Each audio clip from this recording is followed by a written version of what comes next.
Hello friend, welcome to my YouTube channel success. हमारे साथ मैं सुनील कुमार आपका स्वागत करता हूं। आज हमने जो लेके आए हैं वो बीपीएससी जो टीचर 7वें फेज का एग्ज़ाम होने वाला है, उसमें जो पूछने वाले क्वेश्चन, हिस्ट्री से संबंधित जो क्वेश्चन पूछे जाएंगे, संभावित क्वेश्चन। इसमें कुछ प्रीवियस भी डाले हुए हैं जो पहले पूछ चुके हैं। बीपीएससी, जेपीएससी, एमपीपीसीएस, यूपीपीसीएस, इस समय जो क्वेश्चन है, एसएससी रेलवे जो क्वेश्चन आए हुए हैं पहले वो भी क्वेश्चन डाले हैं। और नया क्वेश्चन भी हम क्रिएटिव करके जो संभावित है, जो बीपीएससी टीचर में जो एग्ज़ाम में जो 7वें फेज में आएगा क्वेश्चन, उससे संबंधित हम कुछ क्वेश्चन डाले हैं। इसमें पहला जो हम टॉपिक लेके चले हैं, यूरोपीय कंपनियों का आगमन। यूरोपीय कंपनी का आगमन जो हुआ था उससे संबंधित जितना भी क्वेश्चन है वो कलेक्ट करके हम इसमें डाले हैं। आज का जो टॉपिक है, जो पहला क्वेश्चन है, वास्को डी गामा भारत का कालीकट बंदरगाह पर किस वर्ष में आया था? अब देखिए, इसमें पहला ऑप्शन है 20 अप्रैल 1498 ईस्वी को, 20 मई 1498 ईस्वी को, 20 जून 1498 ईस्वी को, 20 जुलाई 1498 को। इसमें जो आया था वो 20 मई 1498 ईस्वी को आया था, जो जमोरिन ने उसका स्वागत किया था कालीकट पे। दूसरा क्वेश्चन है, निम्न में से कौन नीला जल योजना, ब्लू वाटर नीति का प्रतिपादन किया था? इसमें जो है ना, ये था, मतलब क्या कहते हैं, ये व्यापार से संबंधित था, जो हिंद महासागर में वो क्या कहते हैं वो de Almeida, Francisco de Almeida ने इसकी स्थापना किया था, प्रतिपादन किया था, जल नीति योजना अल्मीडा। मध्यकाल में सर्वप्रथम भारत से व्यापार संबंध स्थापित करने वाला कौन थे?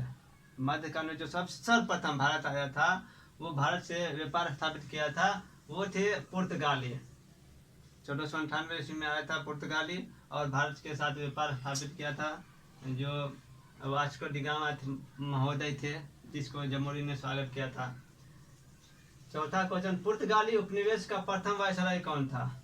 पुर्तगाली उपनिवेश का प्रथम वायसराय कौन था? Almeida the Francisco de Almeida थे, जो 1505 ईस्वी में भारत आए थे, और इसी को पुर्तगाली उपनिवेश का प्रथम वायसराय माना जाता है।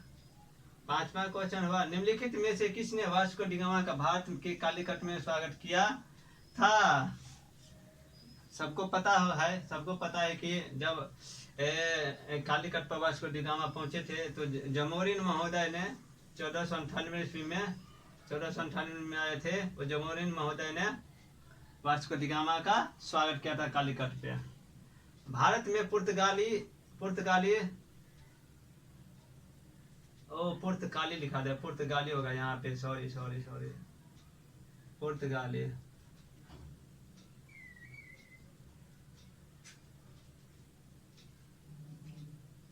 पुर्तगाली साहित्य का वास्तविक संस्थापक किसको कहा जाता है?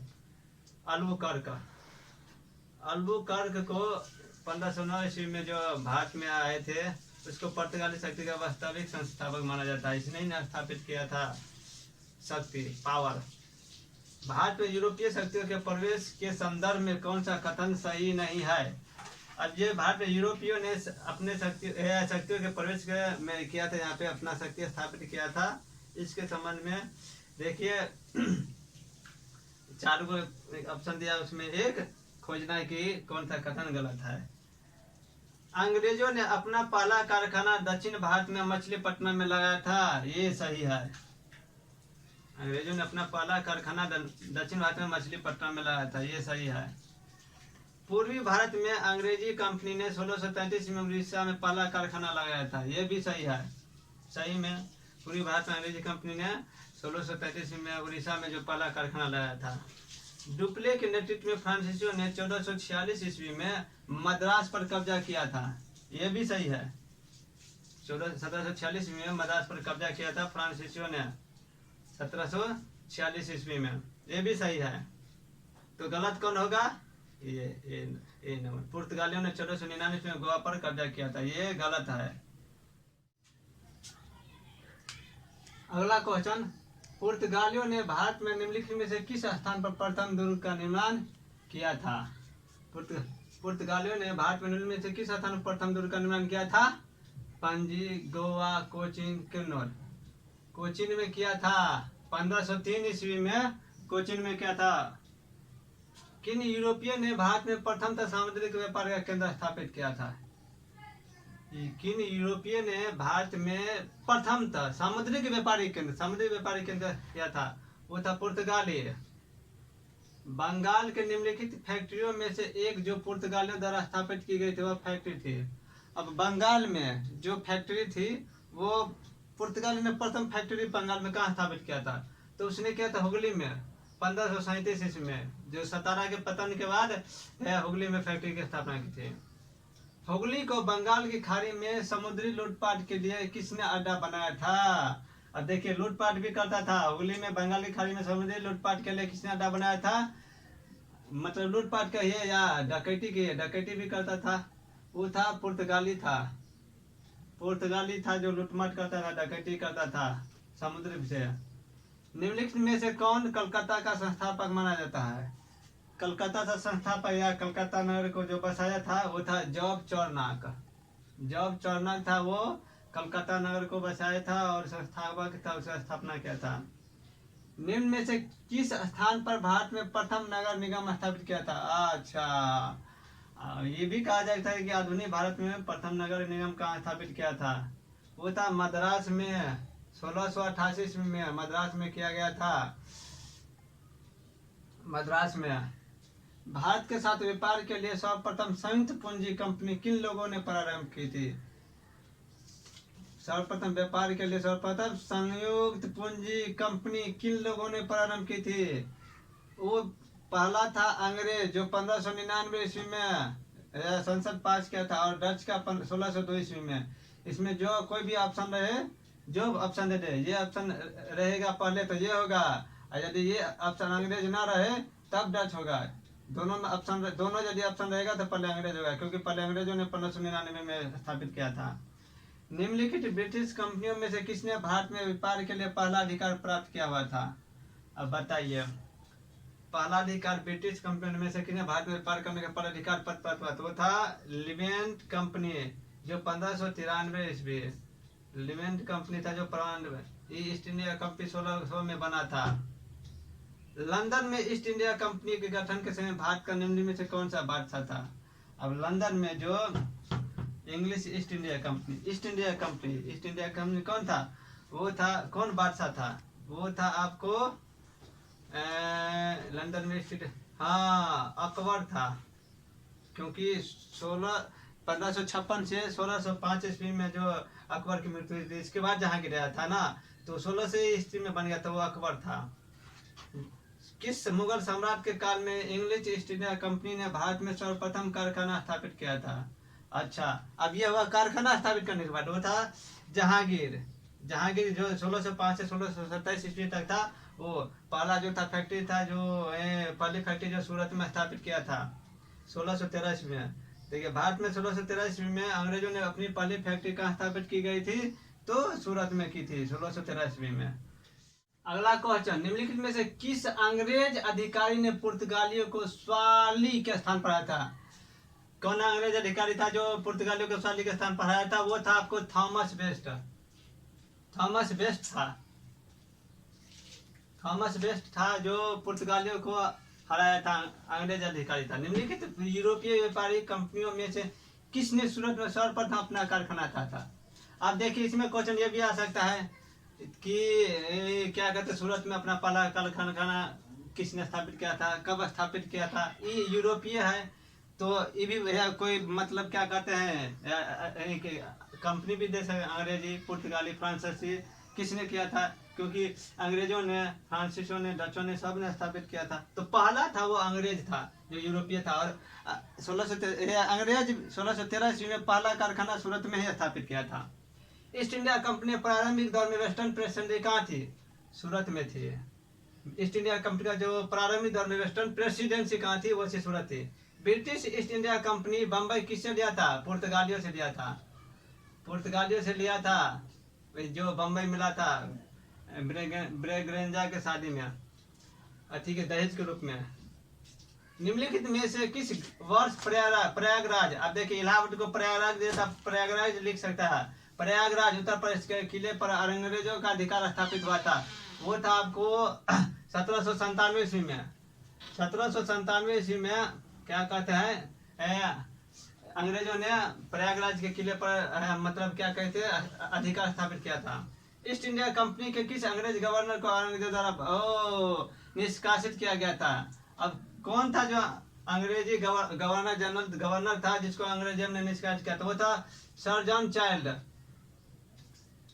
सर जॉन चाइल्ड को कर्नाटक युद्ध किन किन के मध्य लड़ा गया था? अब कर्नाटक युद्ध पहला, दूसरा, तीसरा, तीनों कर्नाटक युद्ध हुआ। तो 46 से 48, 49 से 54 और 58 से 63 तीनों लड़ा गया था। वो था अंग्रेज और फ्रांसिस के बीच। निम्नलिखित में से कौन सा यूरोपीय व्यक्ति था जिसने भू क्षेत्र अर्जित करने के उद्देश्य से भारतीय राजाओं के झगड़ों में भाग लेने की नीति आरंभ की? अब देखिए क्या क्या कर सकता है। भूजट करने के उद्देश्य से भारतीय राजाओं के झगड़ों में कि झगड़ा कर लेता था, बीच में अपना हथियार लेता था, वो था आपको डुप्ले। भारत में फ्रांसीसियों ने अपना पहला कारखाना निम्न स्थानों में से कहाँ था लगाई थी? अब देखिए बताए थे ना, भारत में फ्रांसीसियों ने अपना पहला कारखाना कहाँ लगाई थी? वो सूरत में लगाई थी 1668 ईस्वी में। ये भी पूछ सकता है, इसलिए बताए थे। क्वेश्चन कहीं से भी कहीं से निकल सकता है, एक क्वेश्चन से कई वो क्वेश्चन निकलता है। निम्नलिखित में से किसे भारत में फ्रांसीसी कंपनी का संस्थापक माना जाता है? अब निम्नलिखित में से किसे भारत में फ्रांसीसी कंपनी का संस्थापक? वो कोलबर्ट को माना जाता है। और फ्रेंच ईस्ट इंडिया कंपनी की स्थापना भी 1664 में कोलबर्ट ने ही की थी। बंगाल में निम्न में से कौन सा कारखाना डचों ने स्थापित किया था? अब देखिए वो था, पहला था चिनसुरा हुगली। चिनसुरा हुगली दो जगह, चिनसुरा हुगली। वो चिनसुरा में 1653 ईस्वी में स्थापित किया था। ये शायद 35 में क्या था, ध्यान पर नहीं है, बाद में बता देंगे। आप लोग कमेंट करके बता सकते हैं कब क्या था। डच ईस्ट इंडिया कंपनी ने किस वर्ष अपनी फैक्ट्री पटना में स्थापित की थी? ये देखिए पटना में स्थापित कब थी डच ईस्ट इंडिया कंपनी ने की थी? 1632 ईस्वी में। 1632 ईस्वी में डच ईस्ट इंडिया कंपनी ने पटना में फैक्ट्री स्थापित की थी, पटना में, बिहार, पटना बिहार में। अगला क्वेश्चन चलते हैं। उस क्षेत्र की पहचान करें जहां से यूरोप वासियों को सर्वोत्तम सोरा और अफीम प्राप्त होता था। अब सबसे ज्यादा सोरा और अफीम यूरोप वासियों को कहाँ प्राप्त होता था? वो था आपका अपना बिहार। वो आपका अपना बिहार था जो सबसे ज्यादा सोरा और अफीम का उत्पादन होता था। वही अफीम के लिए जो सबसे ज्यादा उत्पादन होता था। अंग्रेजी शासनकाल में भारत का कौन सा क्षेत्र अफीम उत्पादन हेतु प्रसिद्ध था? वो भी अपना बिहार ही था जो सबसे ज्यादा अफीम का उत्पादन होता था, वो अपना बिहार था। निम्नलिखित यूरोपियों में से कौन सा एक स्वतंत्रता पूर्व भारत में व्यापारिक के रूप में सबसे अंत में आए? अब था यूरोप में से कौन सा एक था जो स्वतंत्रता पूर्व भारत में व्यापारी के रूप में सबसे अंत में आए? वो था आपका फ्रांसीसी था। अरे यार मेरा, किसने ईस्ट इंडिया कंपनी के बारे में यह टिप्पणी की कि कंपनी एक असंगति है परंतु यह उस अवस्था का भाग है जहां सब कुछ ही असंगत है? वह किसने कहा था? वो था टीबी मैकाले महोदय ने कहा था। जब ईस्ट इंडिया कंपनी का गठन हुआ उस समय इंग्लैंड पर किसका शासन था? अब ईस्ट इंडिया कंपनी का गठन हुआ था 1600 ईस्वी में। उस समय इंग्लैंड पर किसका शासन था? वो था एलिजाबेथ प्रथम। ये भी कंपनी के हिस्सेदारों में से एक थे, एलिजाबेथ प्रथम। पुर्तगालियों ने भारत का प्रथम प्रिंटिंग प्रेस कहाँ स्थापित किया था? गोवा में स्थापित किया था। पहला प्रिंटिंग प्रेस पुर्तगालियों ने गोवा में स्थापित किया था। डचों द्वारा भारत में किसका निर्यात नहीं किया जाता था? वो डच था जो भारत में किसका निर्यात नहीं किया जाता था डचों द्वारा? वो था आपका अफीम का निर्यात नहीं करते थे डच। डचों और अंग्रेजों के मध्य हुए किस युद्ध से डचों को भारतीय व्यापार से निष्कासित कर दिया गया था? अब कौन सा युद्ध था डच और अंग्रेज के बीच हुआ था जो डचों को निष्कासित कर दिया था व्यापार से, वो था आपको बेदरा का युद्ध। बेदरा का युद्ध से डच को निष्कासित कर दिया। इंग्लैंड के राजा जेम्स प्रथम के दूत के रूप में कौन अंग्रेज जहांगीर के दरबार में पहुंचा था? वो था आपको कैप्टन हॉकिंस, जो 1608 ईस्वी में जहांगीर के दरबार में आया था। वो था जेम्स प्रथम का दूत था, और इसी ने जहांगीर से क्या कहते हैं व्यापार करने की अनुमति मांगी थी, नहीं, लेकिन जहांगीर ने मना कर दिया था। बम्बई का संस्थापक कौन था? बम्बई का संस्थापक गिराल ओंगियार महोदय थे। अगला क्वेश्चन, सूची वन सूची को मिलाने के लिए बोला कहा जा रहा है। समुद्री यात्री है एक तरफ देश है। वास्को डी गामा कहाँ का था? पुर्तगाल का था, इसने भारत की खोज की। क्रिस्टोफर कोलंबस स्पेन का था, इसने अमेरिका की खोज की। कैप्टन कुक वह ग्रेट ब्रिटेन का था, इसने ऑस्ट्रेलिया की खोज की। तस्मान जो हॉलैंड का था, इसने न्यूजीलैंड की खोज की थी। अगला क्वेश्चन, निम्नलिखित कथनों में से कौन सा एक सही है? सही खोजने को बोला है। आधुनिक कोच्चि भारत की स्वतंत्रता तक डच उपनिवेश था, यह गलत है। आधुनिक कोच्चि पहले डच उपनिवेश था, जिस पर बाद में पुर्तगालियों का अधिकार हो गया, यह भी गलत है। आधुनिक कोच्चि कभी भी ब्रिटिश उपनिवेश का भाग नहीं था, यह भी गलत है। तो सही कौन हो जाएगा? बी, डचों ने पुर्तगालियों को पराजित किया। डचों ने पुर्तगालियों को पराजित किया और आधुनिक कोच्चि में उन्होंने फोर्ट विलियम का निर्माण किया, ये सही है, बी ऑप्शन सही है। भारत में ईस्ट इंडिया कंपनी के सफलता का राज क्या था? अब सफलता का राज क्या है इसमें? भारत में राष्ट्रीय भावना की कमी थी, सही बात है। कंपनी की सेना को पश्चिमी प्रशिक्षण मिला था तथा उनके पास आधुनिक हथियार थे, ये भी सही है। भारतीय सैनिकों में राष्ट्रीय भावना का अभाव था, ये भी था, जो जिसके फलस्वरूप कोई जो उन्हें अच्छा वेतन देता उसमें सेवा में चला जाता था, जो अच्छा वेतन जो ज्यादा पैसा देता था उसमें चला जाता था। उपयुक्त सभी होगा।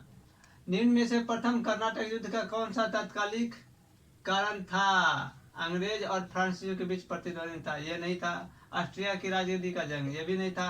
कर्नाटक की राजगद्दी का मसला, यह भी नहीं था। अंग्रेजों द्वारा फ्रांसीसी जहाजों का अधिग्रहण, अंग्रेजों ने फ्रांसीसी जहाज का अधिग्रहण कर लिया, कैप्चर कर लिया, तो इसका आंसर होगा डी आंसर होगा। फ्रांसीसी ईस्ट इंडिया कंपनी स्थापित थी, किसके समय में फ्रांसीसी ईस्ट इंडिया कंपनी की थी? कोलबर्ट के द्वारा। लुई 14वें के शासनकाल में क्या था? लुई 14वें के शासनकाल में फ्रांसीसी दक्कन में शक्ति आंदोलन स्थापित करने में असफल क्यों रहा? क्यों असफल रहा भाई? डुप्ले सक्षम सेनापति नहीं था, अंग्रेजों की फौज शक्तिशाली थी, भारतीय लोग फ्रांसीसियों को पसंद नहीं करते थे, पांडिचेरी सामरिक केंद्र था, ये ऑप्शन होगा बी। अंग्रेज की फौज शक्तिशाली थी, उसको हरा नहीं पाए। इसके बाद अगला, यूरोपियों के भारत आगमन का सही क्रम। ये क्वेश्चन सही क्रम करने के लिए कौन पहले आया था? तो पहले पुर्तगाली आया, तब अंग्रेज आया, तब डच आया, तब फ्रांसीसी आए थे। ऑप्शन डी होगा इसका। जितना भी इम्पोर्टेंट क्वेश्चन था यूरोपीय के आगमन से, उस क्वेश्चन को हमने डाल दिया है। और आप लोग को यदि ये वीडियो अच्छा लगा तो लाइक कमेंट शेयर कीजिए और क्वेश्चन प्रैक्टिस कीजिए। ये आने वाले एग्ज़ाम जो 7वीं फेज का एग्ज़ाम है बीपीएससी टीचर वाला, उसमें आ सकता है और अदर एग्ज़ाम में भी आ सकता है। जय हिंद।